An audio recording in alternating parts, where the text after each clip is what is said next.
बिस्मिल्लाहिर्रहमानिर्रहीम। अस्सलाम वालेकुम dear students, this is Waqas Ahmad, lecture computer science.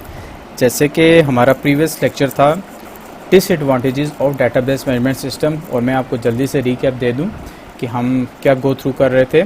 हमने पहले देखा था database management systems and it's objectives. उसके बाद हमने देखे advantages and disadvantages of database management systems. आज हम देखेंगे कुछ features of database management system. Describe the main features of database management system. इस किस्म का क्वेश्चन आपके पास बोर्ड पेपर में, कॉलेज में पूछा जा सकता है। इम्पोर्टेंट ये टॉपिक है आपका, डेटाबेस मैनेजमेंट सिस्टम्स के फीचर्स। इसमें कुछ चीज़ें ओवरलैप होंगी, जैसे कि हमने देखा था कि हमने डाटा इंटीग्रिटी डेटाबेस में भी पढ़ा था, डेटाबेस मैनेजमेंट सिस्टम में पढ़ा है। कुछ ओवरलैप हो रही हैं चीज़ें, तो इसमें भी कुछ ओवरलैप होंगी। जैसे कि इसका जो फर्स्ट फीचर है वो है डाटा डिक्शनरी। ये हमने disadvantages of database management system में भी देखा था कि आपको डाटा की डिक्शनरी क्रिएट करनी पड़ती है, इसलिए वो डिसएडवांटेज था कि वो टाइम टेकिंग है और उसमें कॉस्ट इन्वॉल्व होती है। लेकिन ये एक फ़ीचर भी है कि अगर कोई न्यू डाटाबेस एडमिनिस्ट्रेटर आए या कोई डाटाबेस जो आपने क्रिएट किया उसका स्ट्रक्चर समझना चाहे, उसका क्रक्स समझना चाहे, तो वो डाटाबेस डिक्शनरी से समझ सकता है। सम DBMS database management systems provide data dictionary.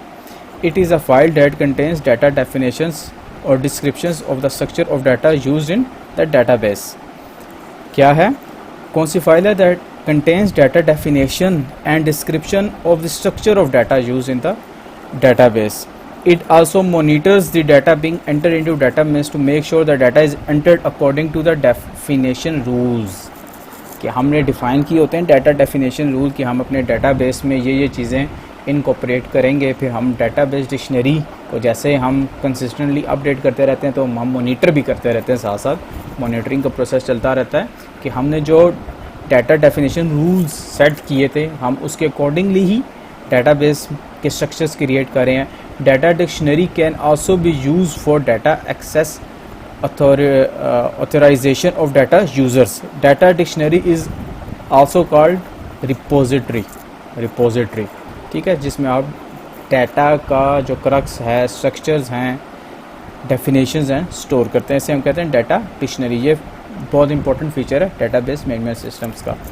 Next feature है यूटिलिटी प्रोग्राम्स, स्मॉल प्रोग्राम्स, जिसकी मदद से हम एडवांस फीचर्स जो हमने देखा था कि एडवांटेज था कि एडवांस कैपेबिलिटीज़ वो यूज़ कर सकते हैं डेटाबेस मैनेजमेंट सिस्टम में, जैसे कि backup and recovery. Database management system provide software programs known as utility programmes.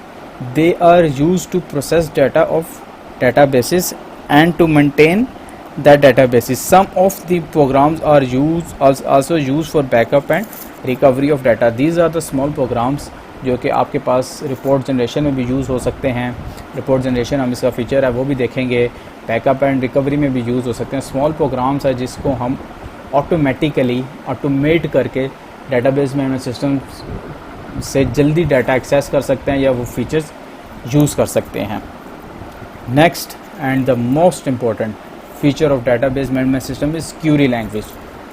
हमने डाटा बेस क्रिएट कर ली डेटाबेस मैनेजमेंट सिस्टम में, ठीक है, उसको स्टोर कर लिया, सब कुछ कर लिया, ट्रेनिंग हो गई, अपॉइंट कर लिया टेक्निकल स्टाफ, लेकिन उसको एक्सेस वो कैसे करते हैं, उनकी ट्रेनिंग किस चीज़ की दी गई है, वो क्यूरी लैंग्वेज की दी गई है। मैं आपको पहले बताता चलूँ कि हम जो क्यूरी लैंग्वेज यूज़ करेंगे, basically language to access data from data basis is known as query language. वो है structured query language, SQL। Database management systems provide the query language to perform different operations on databases. Databases में जो हम different operations perform कर सकते हैं using query language। तो query language ही हमने सीखनी है। कुछ हमारे पास databases हैं जिसमें आप क्लिक्स की बेसिस पे, विजिट्स की बेसिस पे भी यूज़ कर सकते हैं, लेकिन जो मेनली यूज़ किया जाता है databases में वो queries यूज़ की जाती हैं। There are different query languages. The most popular query language is SQL, जैसा कि मैंने आपको पहले बताया, structured query language. It is mainly used for the following purposes. किस लिए यूज़ करते हैं structured query language? To create table and modify their structures. Table create करेंगे जिसमें हम डाटा सेव करेंगे, जैसे स्टूडेंट्स का हम टेबल क्रिएट करेंगे और उसमें डिफरेंट फील्ड्स होंगी, name, CNIC number, phone number, address, to retrieve selected records from tables of databases, retrieve करना चाहेंगे जब हम उसको इंफॉर्मेशन हमें रिक्वायर्ड होगी एक्सेस करना चाहेंगे। To update selected records in the table, हम क्यूरीज को यूज़ करते हैं ताकि हम अपडेट कर सकें रिकॉर्ड, जैसे कि मैंने आपको एग्जांपल दी थी प्रीवियस लेक्चर्स में कि हमारे पास स्टूडेंट्स का फ़ोन नंबर अपडेट हो गया तो हम वो अपडेट करेंगे, तो क्यूरी लैंग्वेज को यूज़ करते हैं हम डाटा को अपडेट करेंगे। To enter records into tables of database, database में हम रिकॉर्ड्स एंटर करेंगे while using query language. To delete records from the table, तो ये बेसिक ऑपरेशंस जो हम डेटाबेसेस में परफॉर्म करते हैं वो यूजिंग क्यूरी लैंग्वेज। और हम कौन सी क्यूरी लैंग्वेज यूज़ करें? Structured query language, SQL। The most commonly use commands of SQL are, commands कौन कौन सी हैं? Select, delete, create, modify, update and insert.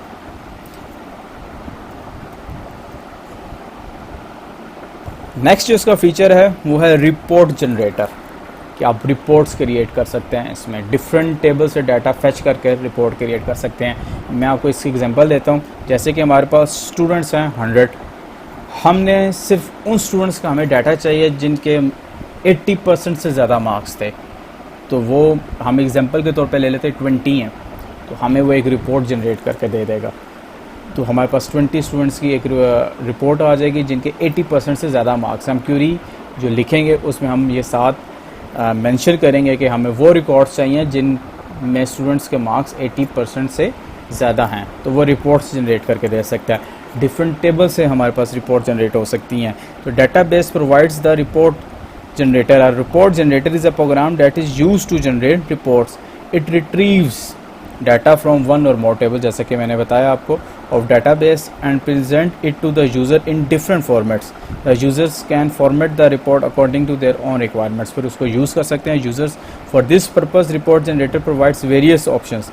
The non-expert users, जो इनको इतना know-how नहीं है, limited है, can create very useful and attractive reports by using this facility.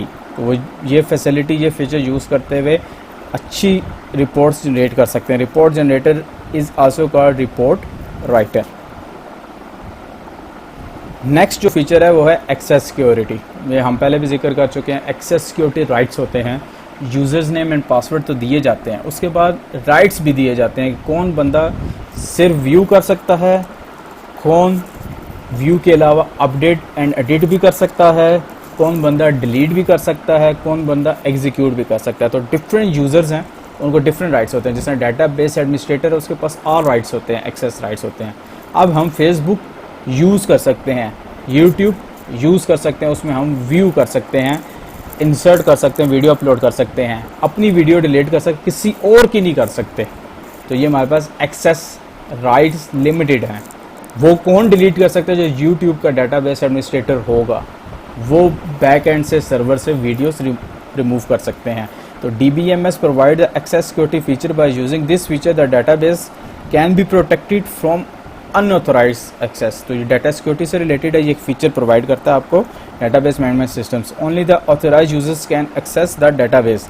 For this purpose the database administrator assigns specific rights to different user. Different users को rights दिए जाते हैं ताकि वो अपने राइट्स के अकॉर्डिंगली डेटाबेस को यूज़ कर सके। मैंने आपको इसकी एग्जांपल एक पहले भी दी थी कि आप रिज़ल्ट व्यू कर सकते हैं, रिज़ल्ट को आप एडिट या डिलीट नहीं कर सकते स्टूडेंट्स, लेकिन जो डेटाबेस एडमिनिस्ट्रेटर है वो डिलीट और अपडेट भी कर सकता है। Last feature of database management system is backup and recovery.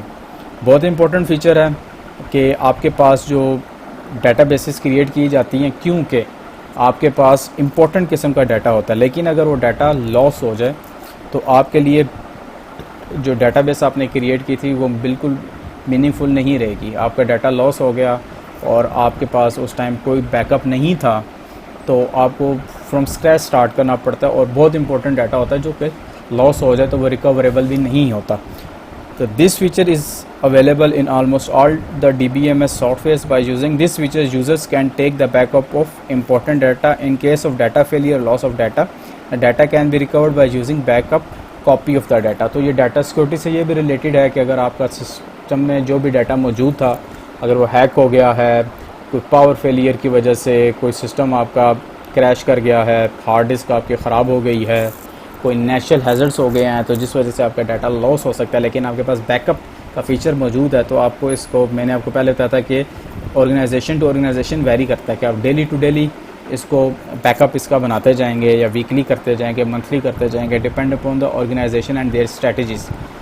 जितनी बड़ी ऑर्गेनाइजेशन है, जितना उनका डाटा इंपॉर्टेंट है, वो डेली के बजाय आवरली भी करते हैं या साथ इंस्टेंटली भी करते हैं। जब भी कोई अपडेट होगा साथ ही साइमल्टेनियसली उसकी बैकअप भी अपडेट हो जाएगी।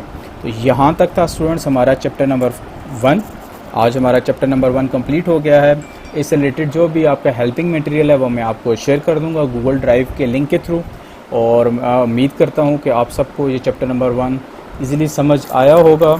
अगर आपको अभी भी कोई कन्फ्यूजन है, किसी किस्म की कोई क्यूरी है, कोई क्वेश्चन है, तो आप मेरे से व्हाट्सएप ग्रुप जो क्रिएट किया गया है उसमें पूछ सकते हैं, और इसके बाद फिर हम इसकी असाइनमेंट और इसकी जो टेस्ट है इसकी तरफ जाएंगे, फिर हम चैप्टर नंबर 2 स्टार्ट करेंगे। Thank you, until next time, अल्लाह हाफिज़।